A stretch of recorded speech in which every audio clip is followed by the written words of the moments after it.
I'm Dr. Alvin Thomas. My work and this show is dedicated to educating, validating, elevating, and celebrating the importance of Black fatherhood. This is the Black Fatherhood Podcast. We're going to start the show a little differently this time. So we usually open with an introduction of what the show is going to be about, and then we get into the conversation with our guest. But today's interview took a little bit of an unexpected twist. Our guest was a little late, and for very good reason. In addition to being a comedian, actor, social commentator, and activist, Felonious Munk is also a dad. And in a scenario most parents can identify with, the timing of a work call conflicted with his dad duties. Here's my interview with Felonious Munk. So what exactly was happening with him this morning? Kidding, being a kid, deciding that he didn't want to eat what I cooked for breakfast, traditional children's things. Also, not supposed to touch the iPad prior to breakfast, but he decided to make a FaceTime call with another of his homeschool friends. And how do you handle that without embarrassing him in front of his friends and giving him a long time core memory of you just being super aggressive and making him feel small, but trying to make sure that we reiterate that when we have rules, they're for a reason. And trying to do all of that without reverting to, see, that's what I'm trying to tell you. I told you don't do it, regular parenting stuff.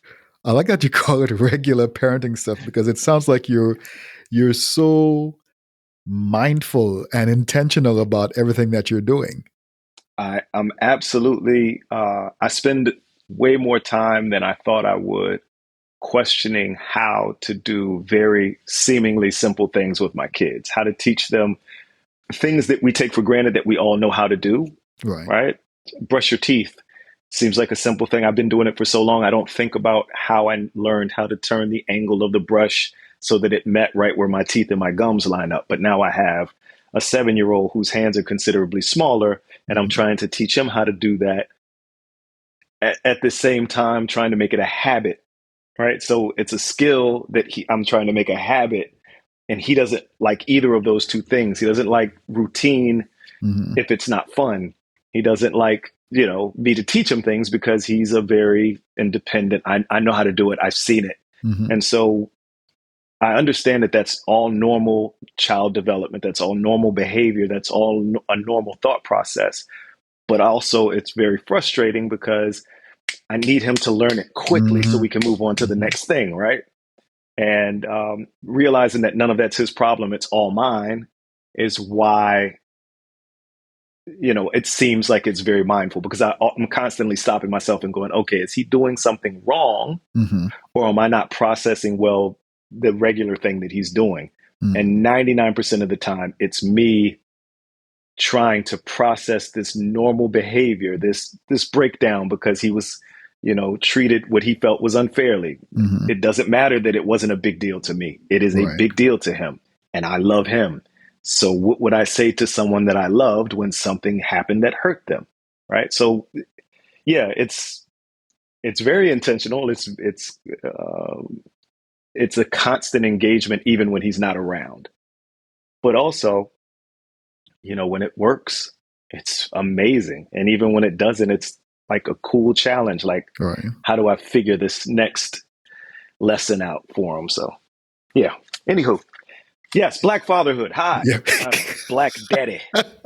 Black daddy. That's what they. I mean, it sounds like hard work, and I think sometimes we see hard work with the expectation that because it's hard work, it's something to be avoided or something to be something to hate.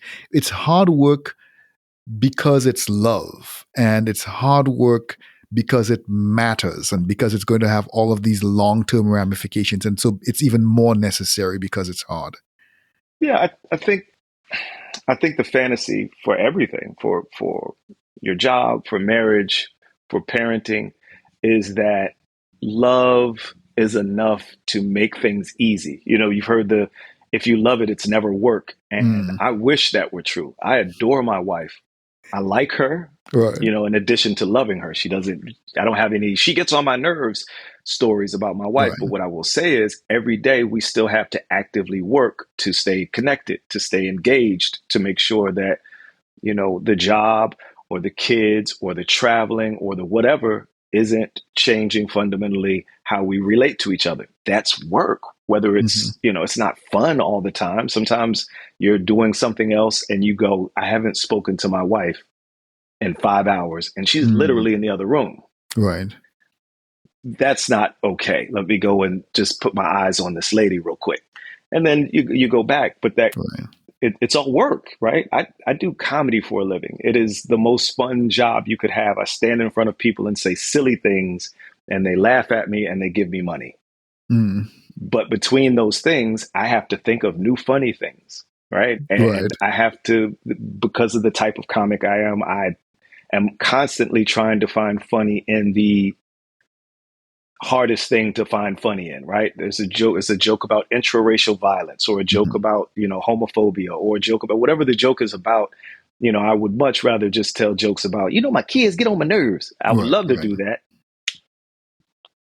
but my brain is broken in a different way. So I have to think of different ways of coming up with jokes while parenting, while being a good father. And, there are days I absolutely wish I was an engineer. It seems way easier to build a building And and walk to away write a from it. really good joke. You know what I mean?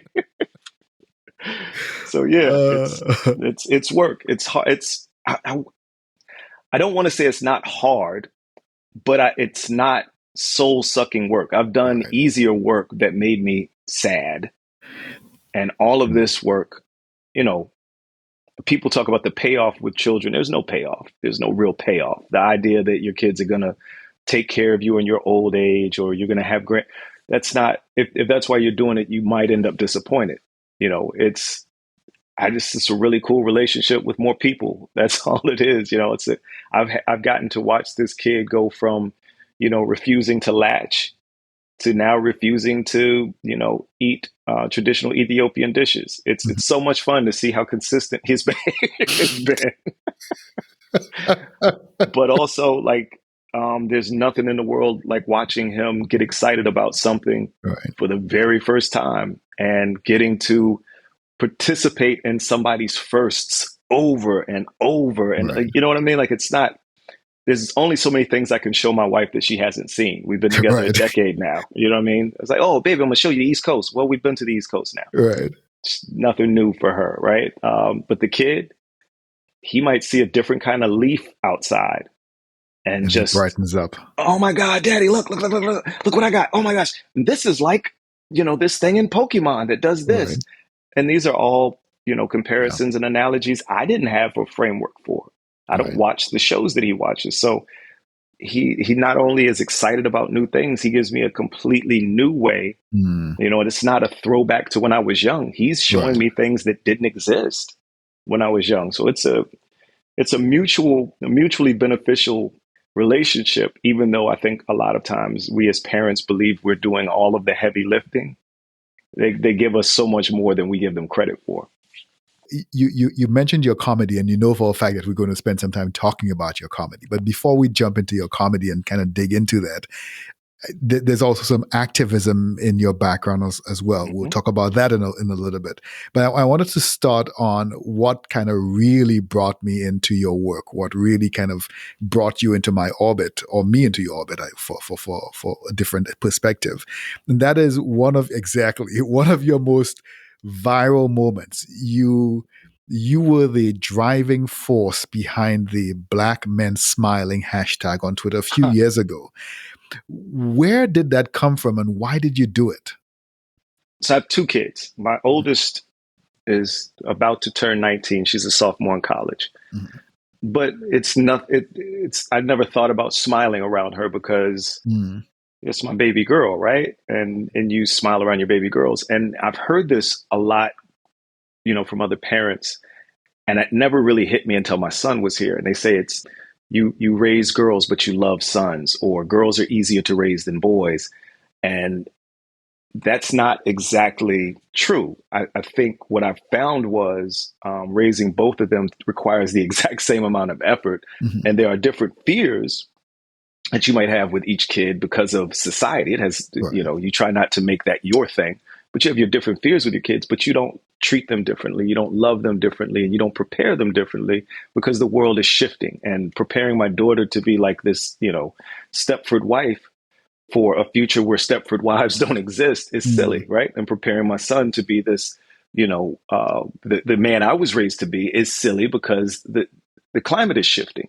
And so, in the process of, you know, me having these conversations with my wife and with my friends, I had gone back and started looking at pictures of me with my kids. And then I looked at pictures with me with everyone else. And then I noticed that with my kids, it's very easy to smile, right? I'm happy. I don't have a problem with them seeing me joyful. Hmm. But even in these like really big moments in my career, I had pictures of me with like, you know, famous people and pictures of me my first time, you know, doing the nightly show or my first day on set on or you know, on these shows.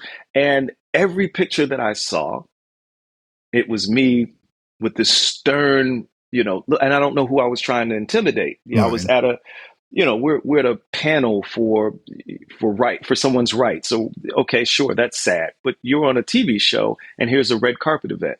Why are you also, you have the same face? If Right. you took me out of the picture and just placed it, you know, in a different background, you have no way of knowing how I felt. And I realized that that was, if not a trauma response, it was absolutely a conditioned response. Mm. I'm a man. I am a black man in particular from a particular part of the world from a particular time. And showing any emotion at all, but specifically joy, was a particular weakness, right? You must be soft. Why are you smiling? What's so funny? Why are you happy? And the idea of how happy I really was behind these sad faces made me sad. You know, it was like, what? There's got to be pictures of me smiling. And so I found all of the pictures I could of me smiling, where I finally let my guard down. And I noticed it was with very specific people. And then I thought to myself, if no one else sees me smile, how will my son know it's okay to be joyful? Right. Right? How will my daughter know to look for joy in her partners? Right. And so I think the biggest part for me was I can always say you're not allowed to do things, but then the question is who doesn't allow you? And Mm. I am very big on no one gives me permission to be me. I Right. don't ask for it. I don't require it. It's not a thing that you control. You didn't make me me, so you don't get to dictate how I function. And I like to be happy. I smile a lot when the camera is off. And so I want the camera to see who I really am. You know, we're all big on authenticity. And I don't think it's authentic to hide that you're happy because you're afraid that people are going to think that you're not tough. That to me is not tough, right? That you can't be yourself. There's a certain amount of fear involved in you hiding who you are in any way. So yeah, I think the biggest thing for me was just like, hey man, you guys have to see black men Hmm. smiling. You can't say we're not a threat.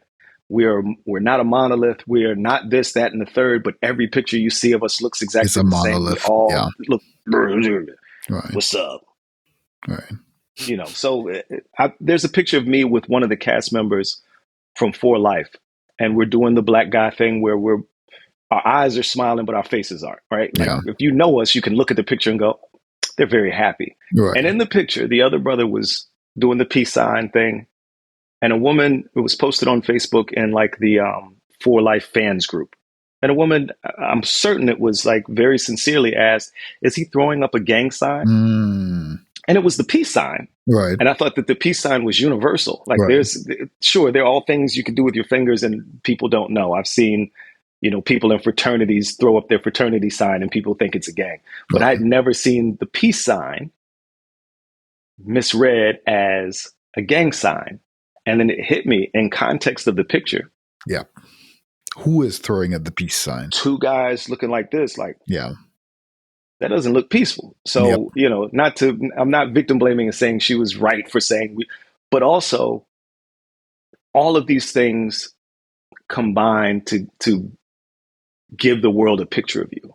Yeah. And the world doesn't get to dictate who you are, but also the world doesn't, if the world doesn't get to dictate who you are, then you shouldn't present a particular way for the world. And I think that us hiding our smiles is more of us being afraid than it is of us being tough. Yeah. Yeah. That I think that's a really great point.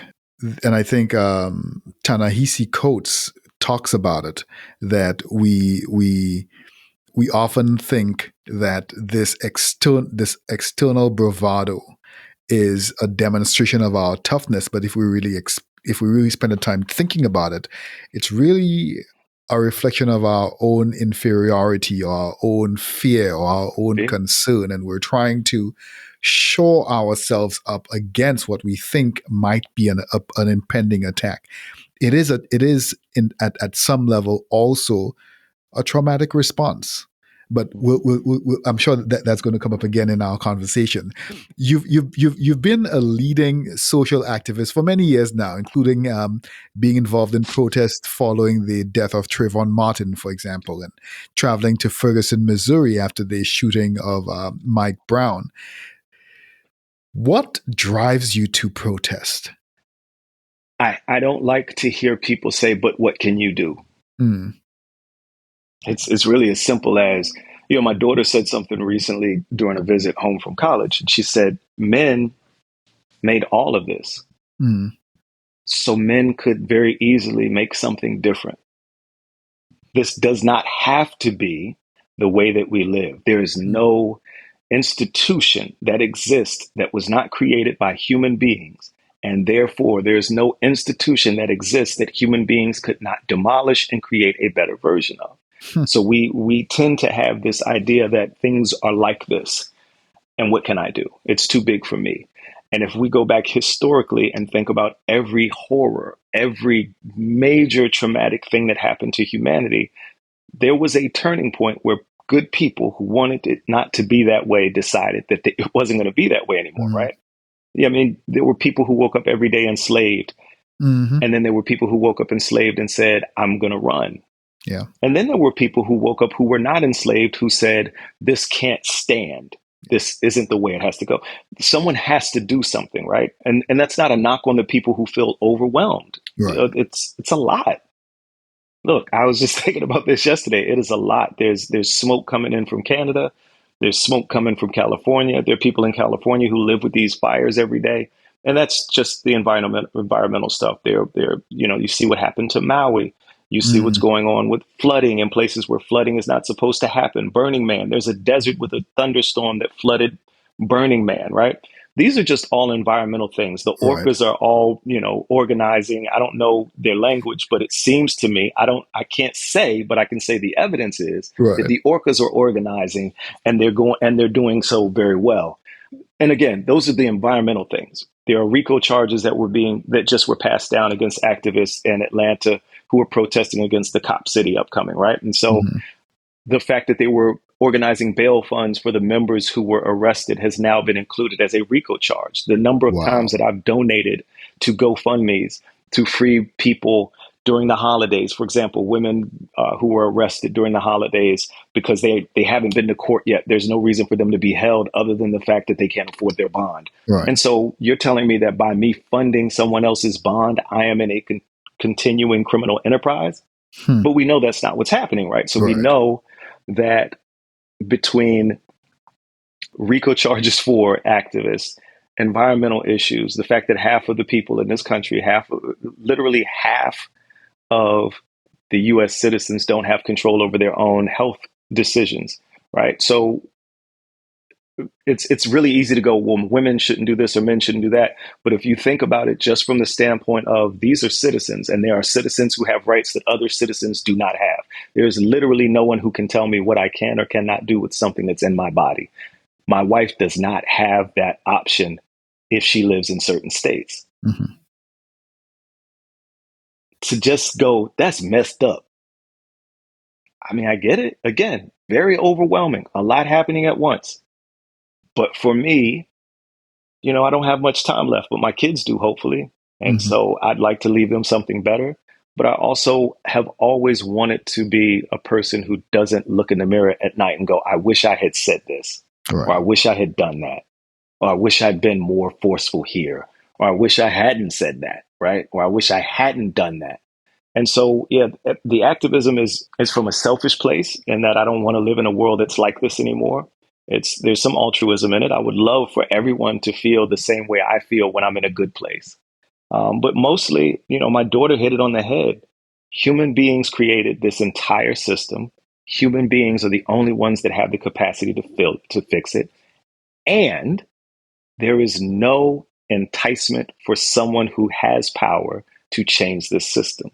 So it has to be someone like me. It has to be someone like you. It has to be a woman or a queer person. It has to be someone who is not in a position to benefit completely from this system to change it. And so that has to be us, right? So I hear in your daughter's philosophizing I some love her so much. some, some element of impact. And so I wanted to myself, she's growing up with this dad who has some social media activism involvement. Have you had the talk with her? And even with your 7-year-old son, have you had that talk with him? What did you see? And was the conversation different for your son versus for your daughter? I haven't had it with my son yet. Mm-hmm. And there are a number of reasons for that. I've had it with my daughter, and I didn't have the choice. My daughter, at various points, has lived in different neighborhoods. And one of the neighborhoods that she lived in, the majority of her classmates and friends were not Black. Mm-hmm. And, having an all white friend group as a white kid is entirely different than having an all white friend group as a Black kid, right? Because even if they say or do nothing that's an aggression or a microaggression, there are experiences that you're not getting and experiences that you're getting that don't necessarily fit in this other place, right? So then you go to a family reunion and there are no white kids there and you stand out there, Yeah. right? I'm not talking about a negative or a positive, just Right. A reality. the reality of a difference between a suburban kid and a kid who grows up in an urban environment. So we had to have, I knew the talk was coming from that place. But then as my daughter got older, her trying to understand her own identity, she asked questions. So it was less of me giving her the talk than it was me giving her answers to the questions that she was having about how the world looked. And I'm actually very glad that it happened that way, because I think sometimes it's very difficult to see what kids are going through. The assumption is every experience is universal. I went through that as a kid. It's exactly the same. Here's what I did. You stand up to bullies. You do this if someone says this. You don't do this if they do that. But I don't live in that world that she lives in. I don't live in a world where someone can meme you, right, and destroy your reputation without you saying or doing anything to or with them. You don't have to even physically be present anymore for someone to destroy your reputation. And we can pretend that it doesn't matter, but you remember what your high school reputation meant to you when you were in high school. It doesn't matter what it means to you now. And I think that's very reductive for me and at my age to go, you won't even care about that in 10 years. Right. But between now and in 10 years, what? Yeah. Right. She probably won't. Maybe 10 years from now, she won't. But also, we used to have a show, Sally Jesse Raphael used to bring people on who were still mad about the bully in high school. We're pretending that everyone got over it, and we didn't. We just suppressed it. The Generation X and young and older millennials are really, really good at stuffing all of their feelings into a box and going to work anyway. And the younger generation is not. They're like, hey, man, I'm hurt. Time out. We need a timeout. I'm not moving forward until we address this injury. And you're like, well, I don't see an injury. And they're like, my brain and my emotions are active things. They're hurt, and I am not moving forward until they're healed.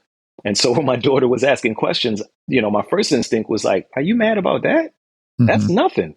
They wrote N-words go home on the outside of my school when I was in school. Somebody just said your hair was kinky. That was my first thought. Right.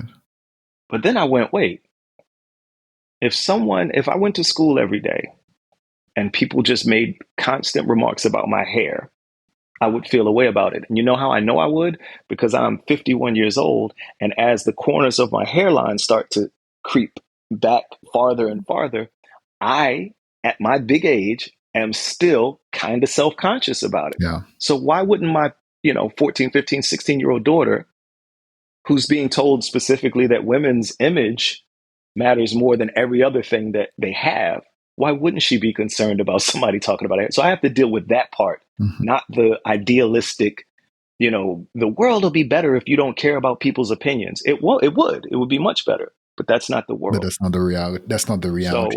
So, Yeah. that was her talk. And it's also the reason I haven't had the talk with my son yet.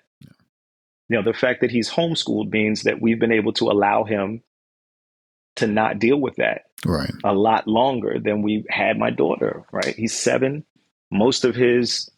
A good half of his life has existed after COVID. He was 3 years and 4 or 5 months when COVID first started. We're out of COVID now. Ish. Hmm.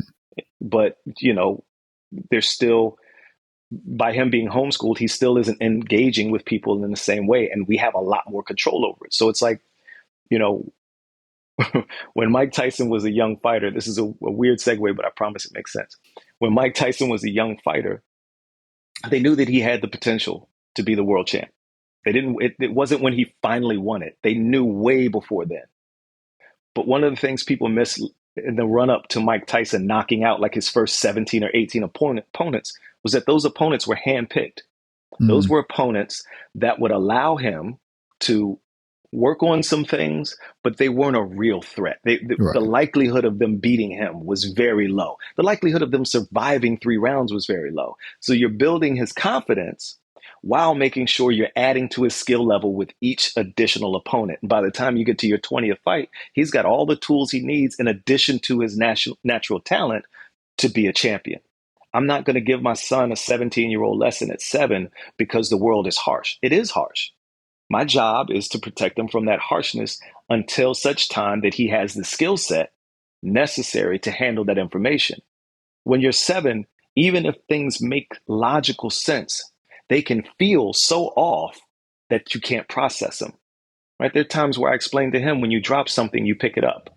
Hmm. And he's like, yeah, but I get grossed out when I touch things that have hit the floor. And I'm like, but you just had it in your hand. He's like, yeah, but now it's on the floor and it's gross because you told me the floor was dirty. And I'm like, oh, so how do I, you know what I mean? And Hmm. so I have to teach him, I have to back that lesson up because I can't teach him that lesson until I teach him all of the foundational stuff before that. Racism is a very difficult thing to learn without a foundation for how to be empathetic to other human beings. How hurt people can hurt people, right? Like, it's very easy to say there are going to be people who hate you for no reason. Sure, that's a true statement. It still doesn't make sense. Right. It still isn't going to make it easier for him when the first time someone says something to him that's off color, he's not going to go, I remember my father told me that people would do Hmm. this. It doesn't hurt. It's still going to hurt. And so, right now we kind of gradually introduce him to these situations. By the way, kid is fearless, has no concept that people can be harmful to him. Every place he goes, he lights the room up. He walks into Walgreens and he starts speaking to every person there. His favorite person is Doris, and Doris is considerably older than I am. And it's just really weird to watch this woman who's probably in her 60s interact with this little boy who's 6, 7 years old, and they function as best friends. Right. She asks about him anytime I'm there. It's spread to the other workers that work there. Oh, hey, man, where's your boy? How's your son? I was like, you know my son too? Yeah, man. Every time he comes in, he's like, hey, Carl. My, so that's who this kid is, right? And I just think about how would the talk impact how Yeah. he engages with the rest of the world Yeah. at this age. But if you give him that talk in his teens, he's become the person that he is. There's going to be some adjustments. There are going to be some changes. But for the most part, a 16-year-old who's been allowed to kind of figure out who he is on his own, he's who he is. Yeah. We're trying our best not to break him. And so I don't know if it'll be 16. It might be tomorrow. Right. It might Right. be 10. There'll be a time where we have to have it, and to be fair, I absolutely hope there's no time where I have to have that talk with him. I hope that he never experiences a thing that makes him question that. But I also know that that's not realistic and I need to prepare him for it. It's just a question of when. So I have to ask you, in this whole theme of changing paths, we had to talk about your name. Your given name is Dennis Banks, and you've It recently was. changed, it was Yeah. Dennis Banks, and you recently changed it to Arif Yeah. Shahid. Bilal Shahid. So And you, the short story your is that stage was my name is also original now name. Felonious Munk. Right. So Tell us about those three changes. that is, yeah, that seems, it seems more drastic. Well, no, it's very drastic. So Arif Bilal Shahid is the correct original name. Okay. Dennis Banks was a change to acclimate me to society. And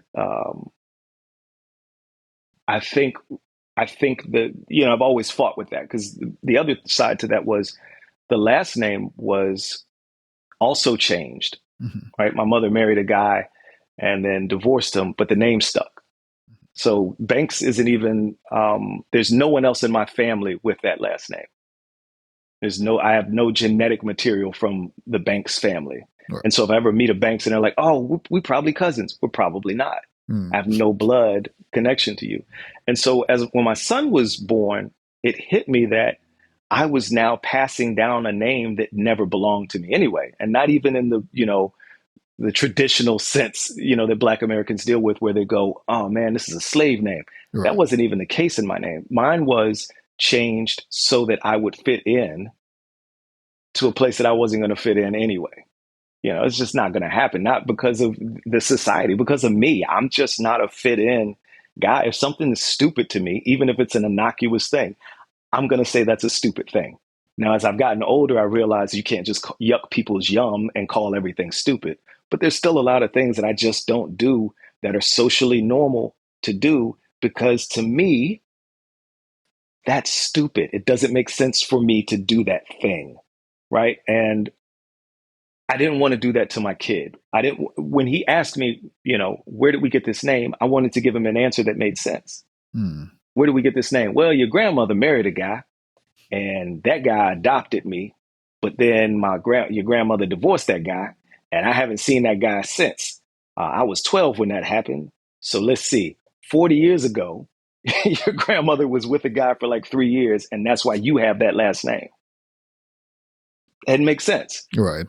So I decided to go back to my original, my birth name so that it would be easier for him to have it. Where'd you get that name? Oh, I come from a long line of Shahids in, southern Ethiopia, Oromo people from Nazareth, very early Muslim adopters. Their entire village wasn't Muslim, but they were, close to another village that was. And my great, great, great, great grandfather became Muslim and his name was Ali Shahid. And his son was Arif Shahid. And Arif and Ali's kept passing down throughout the generations. And you just happen to be Arif. Here we are. That's a story that's a lot easier to, make sense of than, yeah, I was born this and your grandmama thought they were going to make fun of me for having this name during the 70s. So she wanted me to have, and again, this isn't a knock on my mommy. This is, she was doing what she thought was going to keep me safe. But that didn't work. And the Felonious Monk part, interestingly enough, a buddy of mine used to make fun of how aggressive I was when telling people kind things. Like I didn't love you peacefully. Right. You know what I mean? No, I love you, dog. Don't turn away. Don't do that weird thing that you do. Like, go ahead. No, I love you, bro. I hope good things happen to you.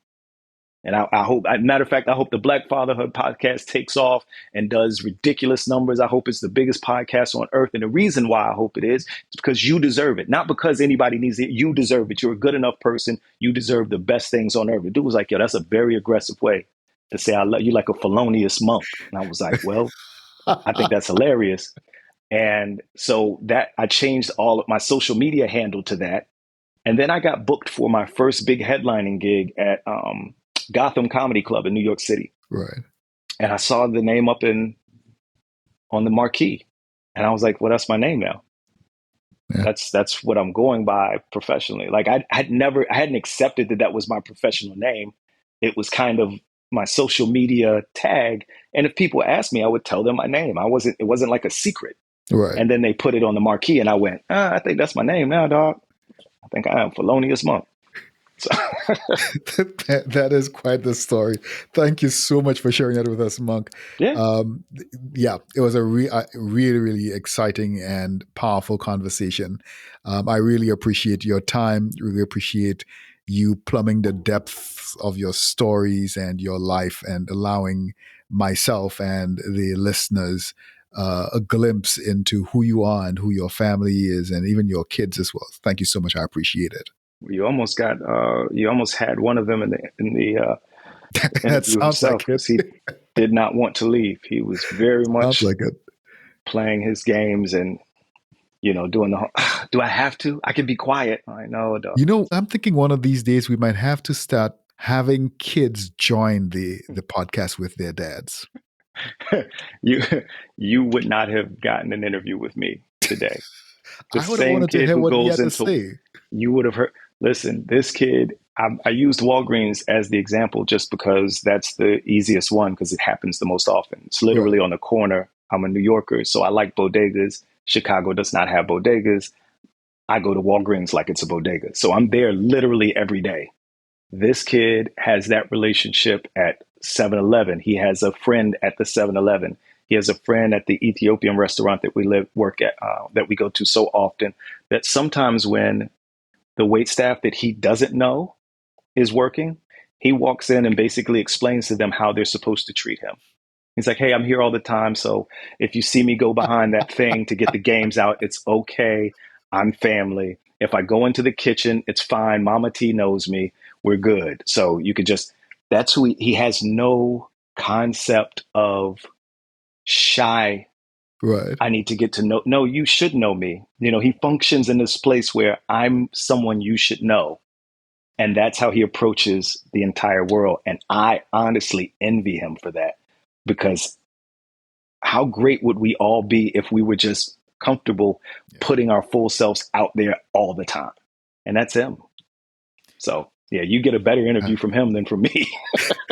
I sigh because I hope that will someday be the experience for all kids, black, Yeah. white, whatever, for all kids to just be able to have that freedom to explore and to not have to fear pain and all Mm. kinds of negative interactions because of just who they are. Isn't that But what yeah, fatherhood is, though? Like what you yeah, just said sums up the day that I became a father. yeah, That's I just hope my kids can be free to be themselves yeah, without worrying about, and that's parenting, man. yeah, And the unfortunate part is I think we spend so much time trying to protect them from hurt that we don't allow them joy. yeah, We tell them that the world is scary. We tell them that the world is racist. We tell them that the world is sexist. We tell them all of the reasons why the world is going to hate them. And it's not surprising then that they start to doubt themselves. yeah, Is the world right or is my daddy right? Like, of course, my yeah, daddy loves me, but maybe the world is right. And so, it's very hard. It's very hard to overcome the things we're talking about, trauma responses. It's very hard to overcome the things that you were told as a child that were hmm, told to protect you that ended up feeling like weights that were passed down from generation to generation. This is not my burden. This is not my luggage, my baggage to carry. This is yours. And it's not unfair necessarily for you to give that to me. I know why you're doing it, but it's unfair in the grand scheme of, hey, man, I never got to be me. I never got to figure out who I was. I never got to see what my personality was outside of the world's going to hate you eventually. And you need to get strong to protect yourself for when that happens. And so, yeah, if I can give my kids just a glimpse of, at least in this space, those aren't things you have to worry about. When you're in our house, we don't worry about those things exist. We know they exist. We're not going to, my son's not ignorant to the fact that racism exists. It's just a detachment that he has from it right now. It's never yeah, hit him personally. So we haven't had that conversation personally. We've almost had it in terms of when these incidents happened, I explained to him what happened and why. Yeah. I don't think I've ever really given him a reason to believe that it is imminent that it's going to happen to him. Right. Yeah. And you're right. That's my hope, that he stays free like this. Even we were saying it earlier, I said all of those things and then I went, but we know that's probably not realistic. That's not his burden though. Right. It's realistic right now until it isn't. And so until it isn't, I'm going to live in that bubble with him and, hope that we stay safe in the bubble, man. And if not, I trust that I've raised him with enough self-confidence and love. And he knows that he always has a home here, that he can comfortably withstand whatever the world gives him and know that I'm going to have his back. Yeah. So before you go, tell us what shows you have coming up and where people can catch you. So December, I will be in Washington, D.C. at the D.C. Comedy Loft. The tickets are already on sale, but I will be bringing in the new year with my D.C. friends and all of the Ethiopians in D.C. Please come out because it's not your real new year anyway. Let's calm down, okay? It's not even, it's technically Ethiopian New Year right now. So you don't have to worry about that one. We don't even celebrate that. So just come on out with me and we can celebrate the way we celebrate any other December weekend. Oh, and for the people who do celebrate New Year's Eve, you also come out because, right. Champagne at midnight, boring. Come see me. I'm funny. Awesome. Thank you so much. I really appreciate it. No, thank you, man. Thank you for having me. In this conversation, we swung from Sally Jessica Raphael to Mike Tyson to Felonious Munk. But at the core of the focus was the authenticity of self in our various roles. Black parenting has always focused on teaching children to minimize their presence, to hide their true potential and true self, to seek permission to exist, to be on the constant lookout for danger. These and other demonstrations of hypervigilance are a learned traumatic response that kept family together during slavery and kept families and children safe during the Jim Crow era, when it was even more dangerous than it is today to live in black skin. Are these parenting practices still necessary? Maybe they are, considering Trayvon Martin, Tamir Rice, Ralph Yarl. But is it also necessary that as fathers, as parents, as mentors, we do more than just tell our children how dangerous, unkind, unfair, and ugly the world could be? We must also show them the love, freedom, awesomeness, laughter, connection, and beauty that also exists, and how to find it. Fatherhood is difficult work, but it is not meant to be engaged as a series of incidental or accidental experiences. To be good, fatherhood has to be intentional, thoughtful, and self-sacrificing. Find your child, no matter their age, and hug them today. Kiss them, and tell them how beautiful and powerful and full of promise they are. Remind them how much better this world is with them in it. What a blessing to them. What a blessing to yourself.